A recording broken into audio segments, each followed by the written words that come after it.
کہ جب کوئی بندہ مر جائے اس کے یتیم بچوں کا خیال کرو. رشتہ داروں کو حکم دیا جا رہا ہے. آپ کے بھائی کا انتقال ہو گیا, بھابھی کے چھوٹے چھوٹے بچے ہیں, لوگ کیا کرتے ہیں, بھابھی کو گھر سے نکال دیتے ہیں. بہت ہو رہا ہے بھائی, اب تم جاؤ بچوں کو لے کے یہاں سے دفع ہو جاؤ. یہ بہت ہو رہا ہے مارکیٹ میں. سانسیں رخ چینج کر لیتی ہیں. تو اللہ نے فرمایا وَلْيَخْشَ الَّذِينَ لَوْ تَرَكُوا مِنْ خَلْفِهِمْ ذُرِّيَّةً ضِعَافًا خَافُوا عَلَيْهِمْ. اللہ فرماتے ہیں اپنے بارے میں سوچو, اگر اس کے بجائے تمہاری موت ہوئی ہوتی اور تمہارے چھوٹے چھوٹے معصوم بچوں کے ساتھ یہ سلوک ہو رہا ہوتا تو تم پہ کیا گزرتی. یہ تو اس کی موت ہوئی ہے, تمہاری بھی تو ہو سکتی تھی. تو کیوں ایسا معاشرے میں کردار کر رہے ہو کہ کل اگر تم مر گئے تو تمہارے بچوں کے ساتھ بھی یہ سلوک ہو. تو اپنے خاندان میں, معاشرے میں یہ رواج بنانا چاہیے کہ جس کے بھی یتیم بچے ہوں گے, ہم میں سے کوئی بھی مرا تو دوسرے ان کے بچوں کو سینے سے لگائے گا تاکہ تمہیں بھی تحفظ ہو. بھائی میں بھی تو مر سکتا ہوں نا. آج کتنے لوگ ہیں میں جانتا ہوں, آج اگر وہ مر گئے مجھے پتا ہے ان کے بچوں کا کوئی پوچھنے والا نہیں ہے, روڈ پہ رلتے پھریں گے وہ بیچارے. تو اس لیے اللہ نے کہا کہ ان یتیم بچوں کے بارے میں اسی طرح سوچو جیسے اپنے بچوں کے بارے میں. تم بھی مر سکتے ہو, تو اس کی کوشش کریں اپنے خاندانوں میں یہ رواج دیں. سب سے بڑی بات یہ کہ اگر بھائی کا انتقال ہوتا ہے, بھابھی کا خاندان میں نکاح کروائیں اس کا, تاکہ اس کے بچے نہ رلیں. پہلی شادی والا نہیں مل رہا, دوسری والی کو پہنائے, وہ پہناتے دوسری والی جو دوسری کر رہا ہو. بولو کوئی بات نہیں, کچھ نہیں ہوتا اس سے, بچے رل جائیں گے بھائی. ورنہ میں ایسے لوگوں کو جانتا ہوں کہ 18 سال میں لڑکے نے شادی کی, لڑکی کی عمر بھی 18 سال, 3 بیٹیاں لگاتار پیدا ہوئیں, لڑکے کی ڈیتھ ہو گئی کینسر سے. 23-24 سال کا لڑکا. اب اس کی بیوی کی شادی کی عمر ہے, لیکن 25 سال ہو گئے اس کی بیوی نے ایسے ہی گزار دیے دیور کے ساتھ گھر میں. کیونکہ وہ بیچاری جو 23-24 سال میں بیوہ ہوئی نا, وہ کہتی ہے میں اپنی شادی کی فکر کروں یا اپنی بچیوں کی فکر کروں. 20-25 سال اس لڑکی نے اپنے چھوٹی بیٹیوں کو پالا ہے, اور گھر میں اسی دیور کے ساتھ رہ کر.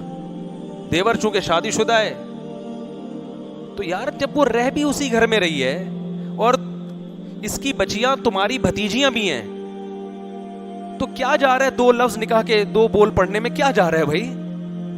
لیکن اس ایک عورت کو ٹینشن سے بچانے کے لیے کہ جس پر سوکن آ رہی ہے, اس دوسری عورت کی زندگی کا بیڑا غرق کر دیا پورا, اس کا بھی اور اس کی بیٹیوں کا بھی. یہ معاشرے میں ہو رہا ہے, نہیں آ رہی سمجھ میں.